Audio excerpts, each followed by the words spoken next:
Bismillahirrahmanirrahim. Assalamualaikum warahmatullahi wabarakatuh. Alhamdulillah, alhamdulillahi rabbil alamin. Alhamdulillahi wa kafa wassalatu wassalamu ala habibina al-mustafa wa ala alihi wa ashabihi ahli sidqi wal wafa. اللهم صل وسلم على سيدنا محمد وعلى آل سيدنا محمد وبارك على سيدنا محمد وعلى آل سيدنا محمد في العالمين إنك حميد مجيد سبوح قدوس ربنا ورب الملائكة والروح. Muslimin muslimat jamaah salat maghrib Masjid Jami' Al-Mubarakah yang dirahmati Allah Subhanahu wa taala. Alhamdulillah, segala puji bagi Allah Subhanahu wa taala atas limpahan rahmat dan karunia yang Allah turunkan kepada kita, sehingga pada malam hari ini kita kembali dapat menghadiri majlis ilmu dengan sebelumnya kita melaksanakan salat maghrib berjamaah, dan kita harapkan semoga duduknya kita di majlis yang mulia ini mendapatkan limpahan rahmat dan keberkahan dari Allah Subhanahu wa taala. Jamaah yang dirahmati Allah Subhanahu wa taala, setiap kita berada di penghujung bulan Rajab, umat muslimin di seluruh dunia senantiasa memperingati Isra dan Mi'raj, di mana dalam peristiwa tersebut Allah Subhanahu wa taala memperjalankan Rasul mulia Muhammad sallallahu alaihi wasallam dari Masjidil Haram ke Masjidil Aqsa, dan dari Masjidil Aqsa ke Sidratil Muntaha. Jamaah yang dirahmati Allah Subhanahu wa taala, dalam redaksi Al-Qur'an dalam surat Al-Isra, Allah Subhanahu wa taala menegaskan kepada kita sebagai hamba-Nya. Allah katakan subhanalladzi asra bi'abdihi. Yang pertama, Allah memulai firman-Nya dengan menggunakan kata subhana. Para ulama salafus salihin menyatakan setiap firman Allah yang dimulai dengan subhana adalah sesuatu yang tidak dapat dicerna oleh akal,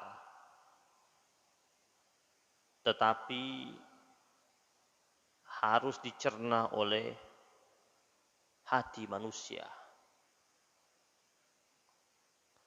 Karena setiap kali redaksi ilahiyah yang dimulai dengan subhana, setiap kali redaksi ilahiyah yang dimulai dengan subhana, berikutnya adalah Allah Subhanahu wa taala mengungkapkan tentang kejadian-kejadian penting dan peristiwa-peristiwa penting.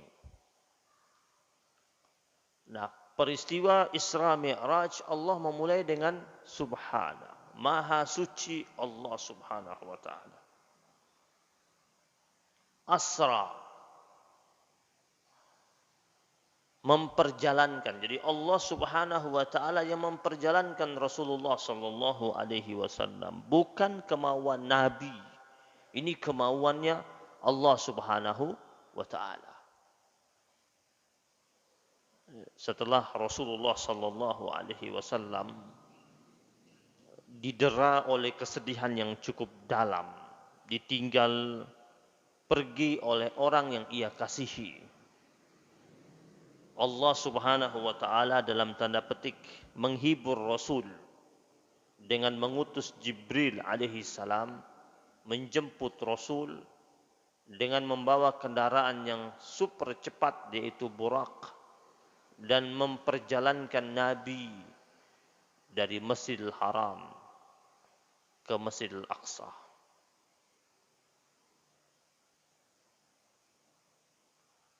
Yang jika dihitung dengan kecepatan burak itu, jarak tempuh dari Masjidil Haram ke Masjidil Aqsa, Nabi beserta kendaraan burak hanya menempuh waktu yang tidak sampai 1 menit. Ya. Cepat. Ya. Setengah menit.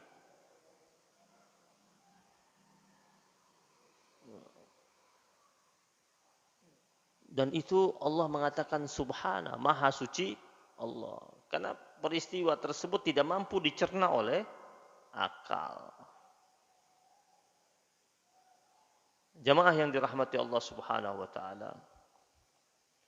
Bi'abdihi, hambanya. Siapa itu? Rasulullah sallallahu alaihi wasallam. Ini perjalanan yang maha mulia, yang maha suci, dilakukan oleh hamba Allah yang suci, yang maksum, dan ditugaskan oleh yang maha suci, yaitu Allah Subhanahu wa ta'ala. Ditemani oleh makhluk yang suci, Jibril alaihi salam, malaikat Allah Subhanahu wa ta'ala. Yang menarik dalam redaksi surat Al-Isra ini, ya, Allah katakan barakna haulahu. Lokasi atau tempat yang Allah berkahi di sekitarnya. Jadi dalam Islam ini mengenal ada konsep berkah. Ada konsep tentang berkah. Nah, Allah di sini menyebut barakna haulahu, tempat-tempat yang diberkahi yang ada di sekitarnya. Jadi tempat di Masjidil Haram, tempat yang di Masjidil Aqsa, itu tempat yang penuh dengan keberkahan. Berarti ada tempat-tempat yang memiliki nilai berkah, ada tempat-tempat yang tidak memiliki nilai keberkahan.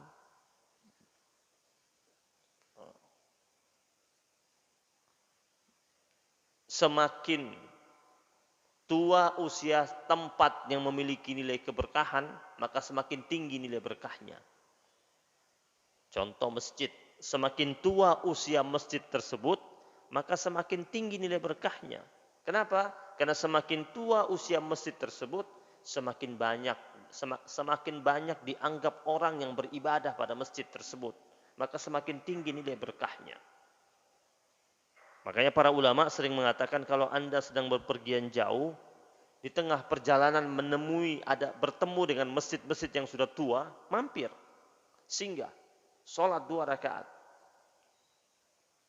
Ambil berkah dari masjid itu. Kenapa? Karena masjid-masjid yang sudah didirikan dari tahun 1800-an, berarti sudah tua itu masjid. Berarti sudah berapa banyak orang yang berdiri ibadah di masjid tersebut. Berapa banyak orang yang duduk zikir di masjid tersebut. Berapa banyak kepala yang dibenamkan di atas sajadah masjid tersebut. Dia memiliki nilai keberkahan. Maka dalam Islam itu ada berkah tempat. Ada orang yang memiliki nilai berkah. Orang ahli ilmu, orang ahli zikir, orang-orang saleh. Kenapa? Dengan kesalehannya, dengan keilmuannya, dengan ahli zikirnya, keberadaannya mendatangkan dan menghadirkan keberkahan.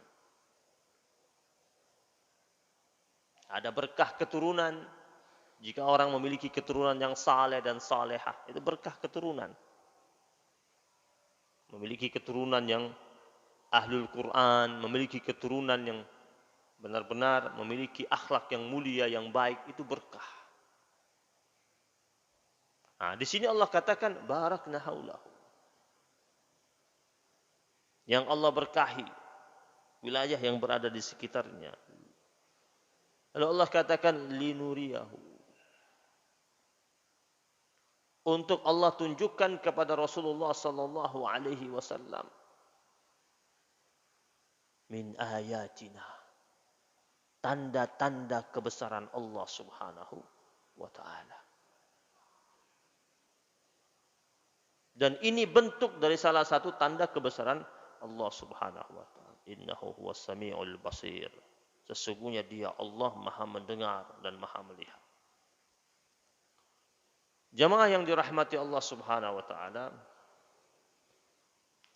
ketika sampai di Al-Aqsa dan Nabi melanjutkan perjalanan ke langit ketujuh, dan dari langit ketujuh Nabi Muhammad sallallahu alaihi wasallam lanjut ke Sidratil Muntaha, dan perjalanan lanjut ke Sidratil Muntaha, Rasulullah sallallahu alaihi wasallam dikatakan melakukan Mi'raj.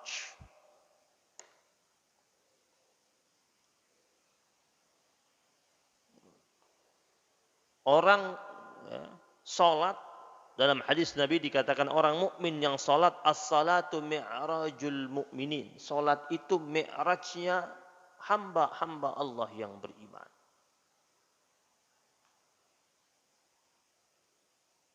Apa artinya mi'raj? Melakukan komunikasi langsung dengan Allah Subhanahu wa taala.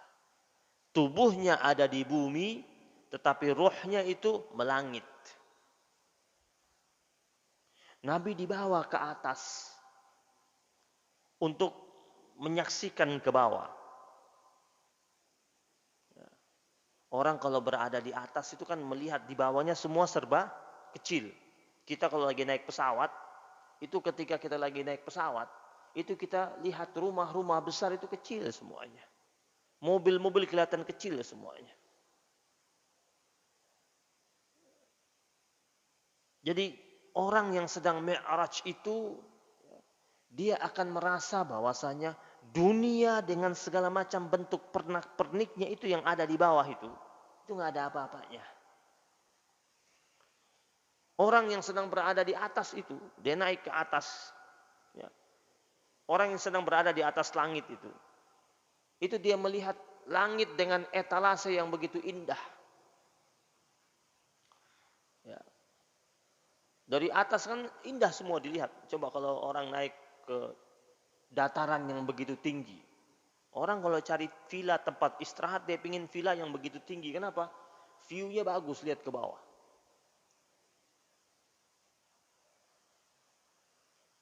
Itu makna daripada Mi'raj. Lalu oleh-oleh yang dibawa oleh Nabi ketika pulang dari Isra dan Mi'raj itu, yaitu hadirnya perintah salat.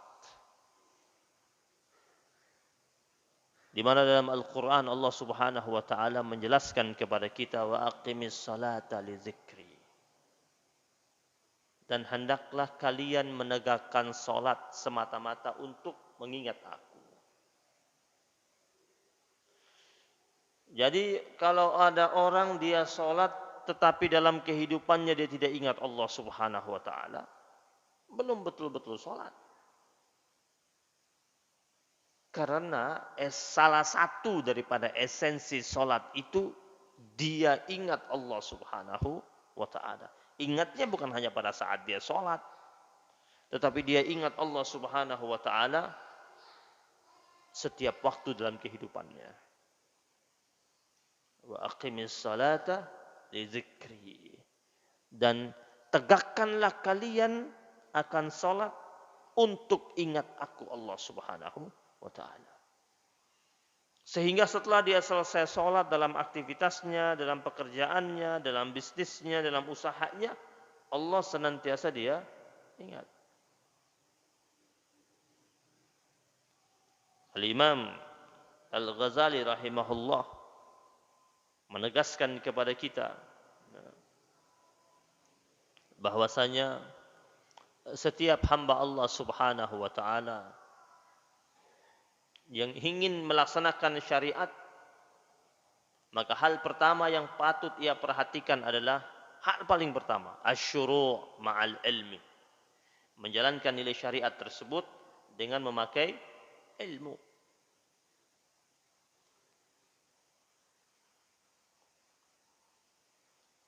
Salatnya mau bagus, harus ada ilmu. Dalam Al-Quran, surat Az-Zumar, ayat yang ke-9, Allah Subhanahu wa taala berfirman, "Qul hal yastawi alladhina ya'lamuna wal ladzina la ya'lamun?" Katakanlah, apakah sama orang yang memiliki pengetahuan dengan orang yang tidak memiliki pengetahuan? Beda.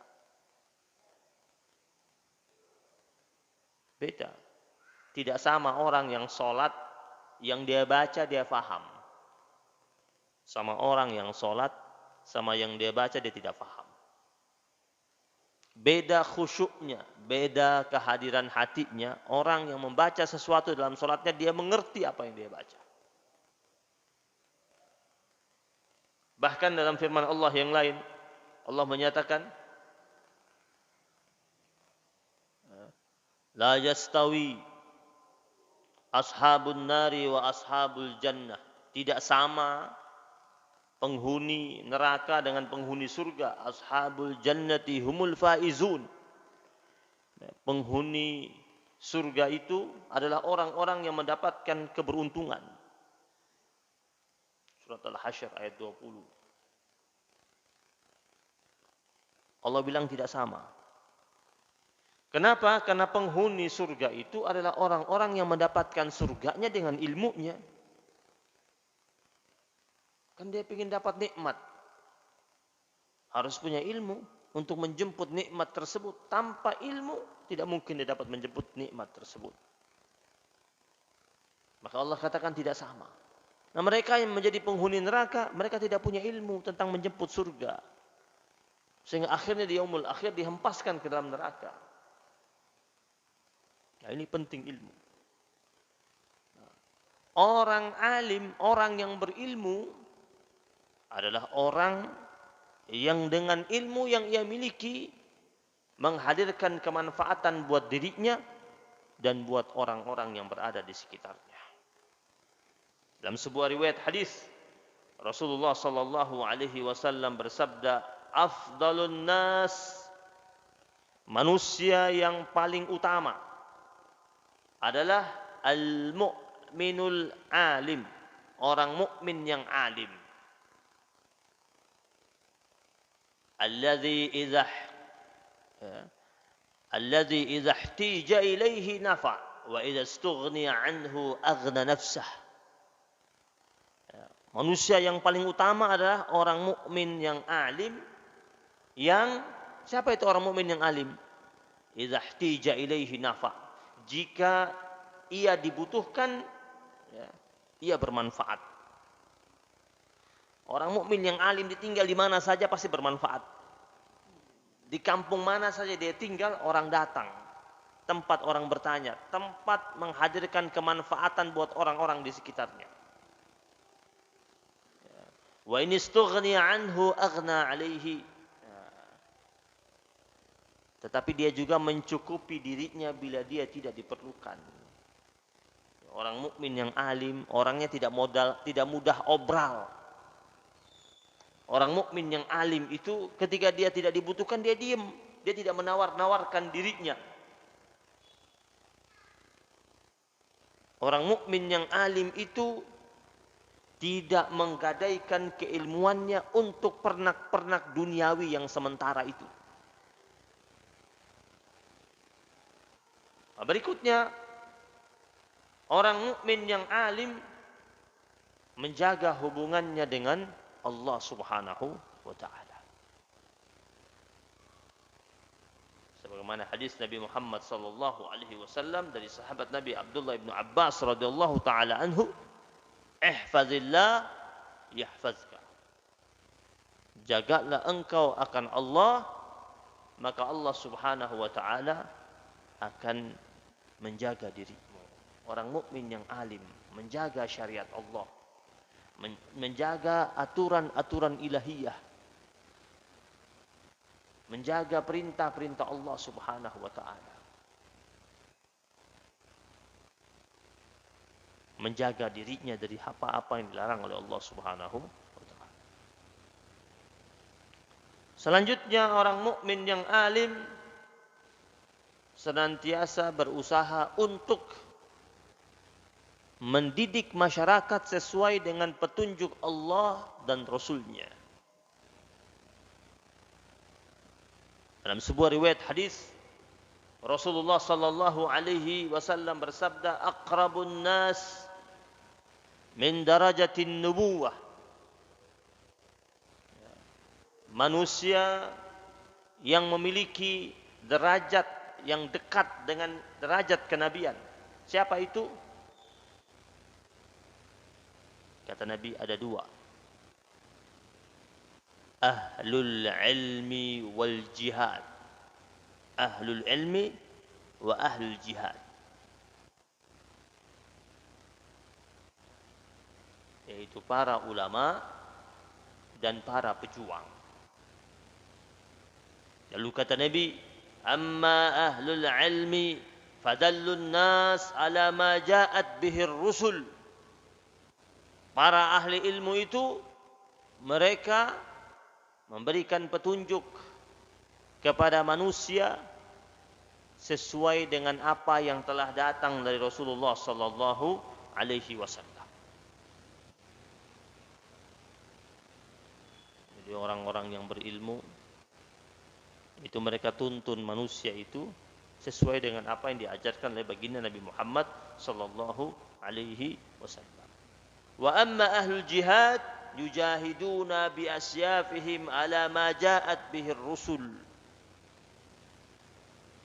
Adapun para pejuang, mereka itu adalah orang-orang yang berjuang dengan menggunakan senjata mereka sesuai dengan apa yang telah diajarkan dari Rasulullah sallallahu alaihi wasallam. Hadis riwayat Imam Ad-Dailami. Jadi ahlul ilmi ini jika mereka meninggal dunia derajatnya sama dengan para syuhada, sama dengan orang yang wafat di medan tempur. Karena Nabi mengatakan manusia utama yang memiliki derajat yang begitu dekat dengan kenabian cuma dua, ahlul ilmi dan ahlul jihad. Bahkan dalam riwayat yang lain dikatakan meninggalnya satu orang ahlul ilmi lebih mengkhawatirkan ketimbang meninggal satu desa orang.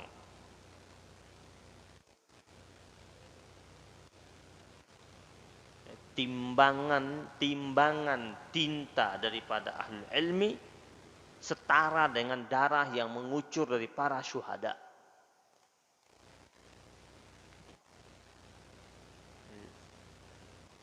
Saking pentingnya ilmu. Yang berikutnya, orang yang ahlul ilmi senantiasa setiap saat mampu melihat nilai kebenaran.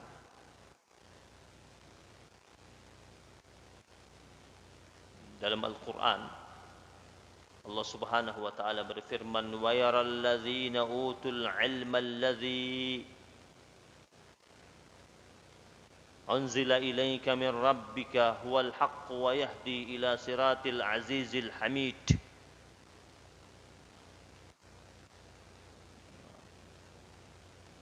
Ayat ini menjelaskan kepada Nabi Muhammad sallallahu alaihi wasallam tentang orang-orang yang diberikan ilmu dari ahlul kitab.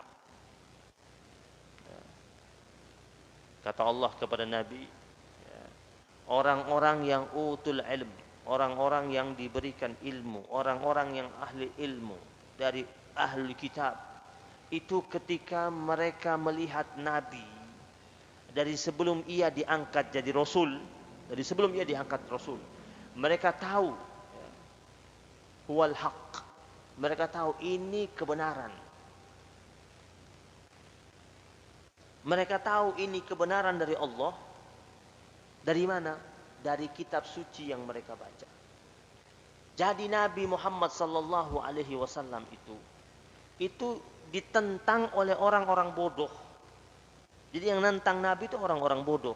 Yang orang-orang pintar nggak nentang Nabi. Makanya dikatakan, kenapa dikatakan jahiliyah? Karena kebodohannya. Tetapi orang ahlul ilm dari ahlul kitab kemudian melihat tanda-tanda kenabian yang ada pada Rasulullah Sallallahu Alaihi Wasallam dan berusaha, dan orang-orang yang ahlul ilm yang objektif ya, yang objektif, dan dia berusaha untuk objektif dalam apa yang dia baca dalam kitabnya Taurat dan Injil, gak ada yang tentang Nabi. Saya kasih contoh. Ketika Nabi umur 11 tahun berangkat sama pamannya ke Syam, berjumpa dengan rahib Buhairah, ahlul kitab kan, pendeta Yahudi, ahlul kitab dan ahlul ilm. Itu dia protes kan? Nggak ada protes dia. Dia kan lihat tanda-tanda kenabian. Dia tahu dari mana? Dia tahu dari kitab yang dia baca. Dari Taurat yang menjelaskan tentang nabi akhir zaman, itu nabi yang kalau berjalan diikuti oleh awan, kalau tempat dia berteduh pohon-pohon merunduk untuknya. Itu kan berdasarkan ilmu yang dia miliki, yang dia dapati dari mana? Dari kitab sucinya. Makanya dia panggil Nabi dan pamannya. Dan dia ingin pastikan lagi. Dia tanya Abu Thalib, kau siapanya anak ini? Abu Thalib saking sayangnya kepada Nabi, dia bilang, ini putraku. Langsung rahib ini bilang apa? Kau bohong. Abu Thalib kaget, kok dia bisa tahu saya bohong? Apakah dia paranormal? Bukan. Karena dia bilang di kitab suci yang dia baca, tidak seharusnya bapak daripada anak ini masih hidup. Dia bilang sama Abu Thalib, nggak mungkin bapaknya masih hidup. Kau siapa sebenarnya? Kau jawab jujur, kau pasti bukan ayahnya. Baru Abu Thalib bilang, ya benar, saya ini saudara daripada ayahnya. Dia anak daripada saudaraku. Tambah yakin dia. Bertambah yakin lagi ketika dia mendekati Nabi dan dia singkap di belakang pundak Nabi ada khatmun nubuwah. Yang itu ada di Taurat. Dan setelah itu, apakah dia ada niat untuk menjahati Nabi? Enggak ada sama sekali. Ini ahlu ilm. Karena ahlu ilm. Malah dia bilang sama Abu Thalib apa? Cepat-cepat bawa pulang ini anak. Karena dia akan bawa amrun azim, perkara besar. Pulang, selamatkan dia. Malah dia nasihati Abu Thalib. Ahlu ilm. Berikutnya, ketika Khadijatul Kubra bawa Nabi temui Waraqah bin Naufal, kerabatnya Khadijatul Kubra, berkonsultasi tentang apa yang dialami Nabi ketika wahyu awal wahyu turun. Khadijatul Kubra, Sayyidah Khadijah merasa khawatir dengan kondisi Nabi yang dia lihat tidak seperti biasanya. Kemudian dia bawa ke kerabatnya yang bernama Waraqah bin Naufal, ahlul kitab dari Nasrani, ahlul kitab dan ahlul ilm. Tanya lagi tentang apa yang dialami Nabi, diceritakan semua. Lalu kata Waraqah bin Naufal, itu yang dijumpai oleh Nabi itu innahu namus. Maksudnya itu malaikat Jibril yang datang menjumpainya. Dia tahu dari mana? Ngeramal? Enggak. Dari kitab sucinya. Semua dia lihat semuanya, terus sampai dia bilang apa? Mudah-mudahan aku dianugerahi umur panjang sehingga aku bisa dapat bersamanya dan membelanya. Karena dia bakal dimusuhi oleh banyak orang. Khadijatul Kubra tambah khawatir. Dia tanya lagi sama Waraqah bin Naufal, apakah dia bakal dimusuhi oleh banyak orang? Lalu kata Waraqah bin Naufal, tidak ada seorang Rasul yang diutus kecuali dia akan dimusuhi oleh orang-orang yang tidak menyukai kebenaran.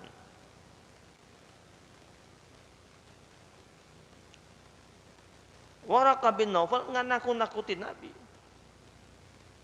Waraqah bin Naufal tidak memusuhi Nabi. Kenapa?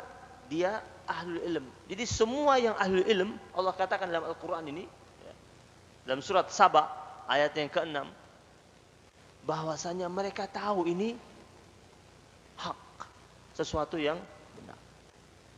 Wa yahdi ila siratil azizil hamid, yang menunjukkan manusia kepada Tuhan yang maha perkasa lagi maha terpuji. Jadi yang musuhi Nabi itu para juhala, orang-orang jahil, orang-orang yang bodoh, maka dibilang jahiliyah. Jamaah yang dirahmati Allah Subhanahu wa taala. Selanjutnya, orang yang ahli ilm bakal dipersembahkan surga yang mulia dari Allah Subhanahu wa taala. Hadis Nabi,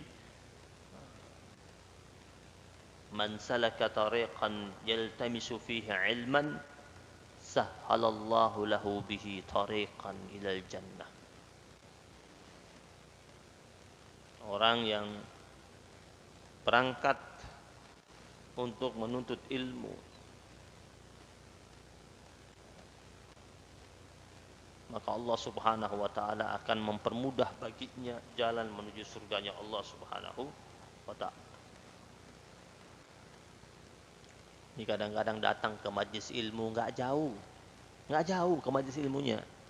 Jaraknya mungkin 15 meter, 20 meter. Berat. Pergi cari kuliner.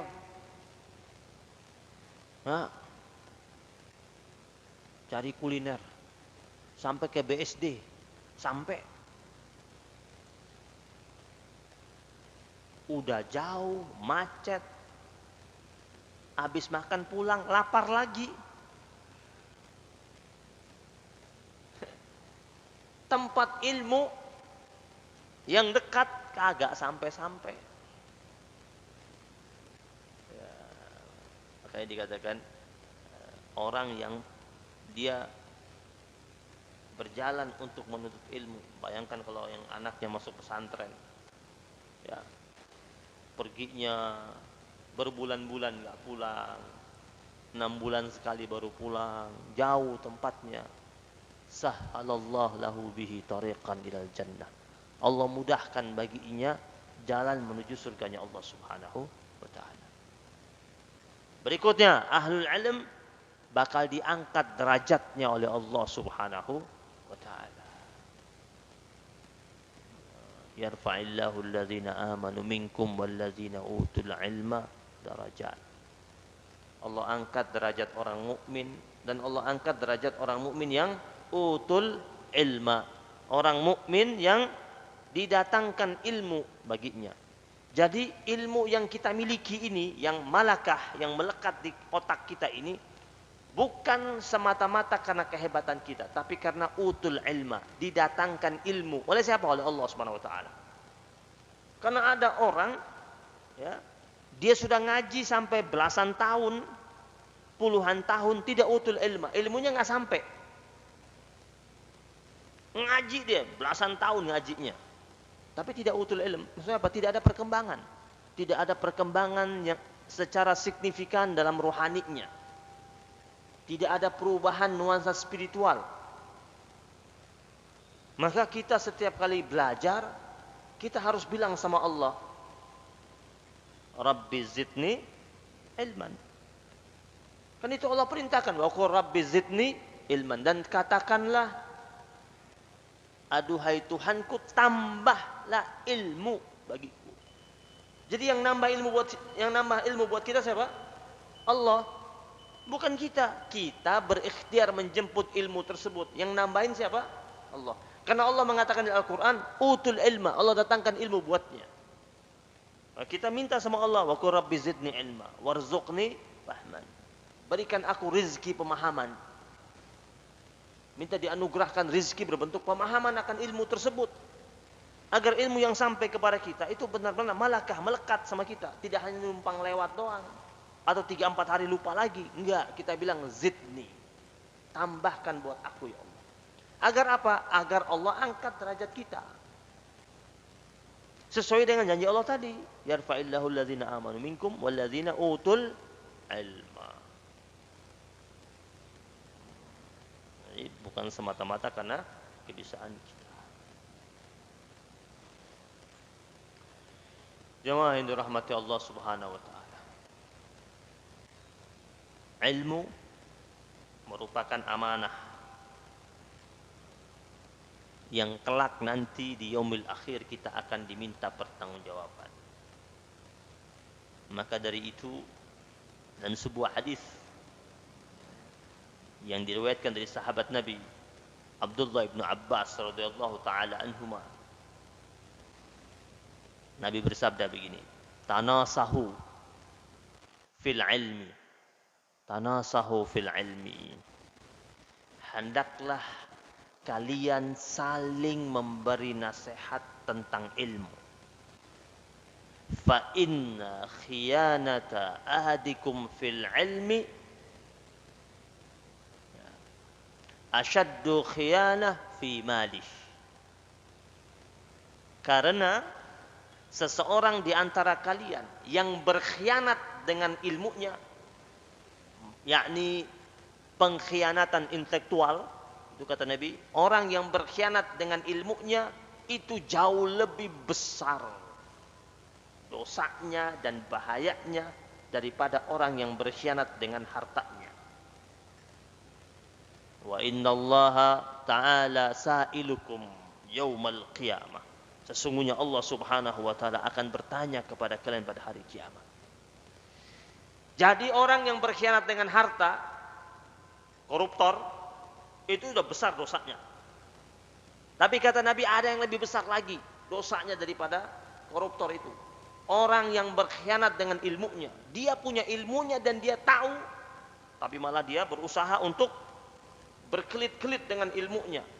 Bahkan banyak terjadi di akhir zaman, ada orang dengan ilmunya yang luas, karena dia disematkan, dibungkus dengan harta yang begitu banyak, jabatan yang begitu tinggi, dia terlihat begitu bodoh. Dan orang seperti itu, kata Nabi, ini orang berkhianat dengan menggunakan ilmunya. Dia terlihat begitu bodoh, begitu lugu, padahal ilmunya begitu luas. Dulunya begitu lancar dia menyebutkan kalimat-kalimatul haq, tapi sekarang dia diam membisu. Kata Nabi, fa inna khiyanata ahdikum fil ilmihi. Orang di antara kalian yang berkhianat dengan menggunakan ilmunya itu jauh lebih berbahaya ketimbang orang yang berkhianat dengan harta. Nauzubillah wal iyad billah. Ya. Diundang orang, diminta pendapatnya ketika mau dibuat sebuah keputusan demi keputusan, terus dia datang dengan ilmunya, tetapi ilmunya dia pakai untuk mensukseskan apa yang diinginkan oleh golongan tertentu. Ini orang khianat sama ilmunya. Dan dosanya jauh lebih besar dengan orang yang korupsi ratusan miliar, triliunan rupiah. Lebih besar itu. Wa innallaha ta'ala sa'ilukum yaumal qiyamah. Dan Allah Subhanahu wa taala akan bertanya kepada kalian pada hari kiamat. Jemaah yang dirahmati Allah Subhanahu wa taala, semoga Allah berkahi hidup kita, dan kita minta kepada Allah Subhanahu wa taala, Allah senantiasa setiap saat menambah buat kita ilmu pengetahuan, ilmu yang akhirnya menjadikan kita takarrub, dekat dan intim dengan Allah Subhanahu wa taala. Dan mudah-mudahan kita semuanya mendapatkan limpahan rahmat dan keberkahan dari Allah Subhanahu wa taala. Allah berkahi bulan Rajab kita, Allah berkahi Sya'ban kita, dan Allah sampaikan kita kepada Ramadan.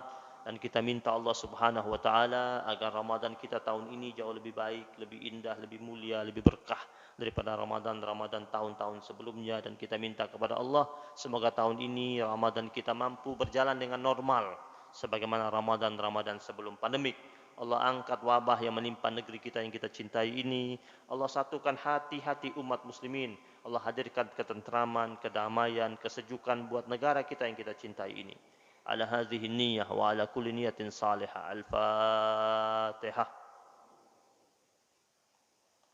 Bismillahirrahmanirrahim. Alhamdulillahirabbil alamin arrahmanir rahim.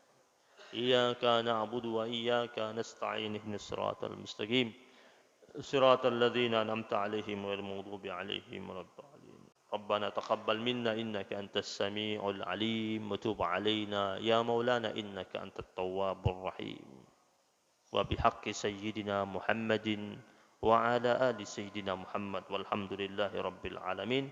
سبحانك الله بحمدك أشهد أن لا إله إلا أنت أستغفرك وأتوب إليك.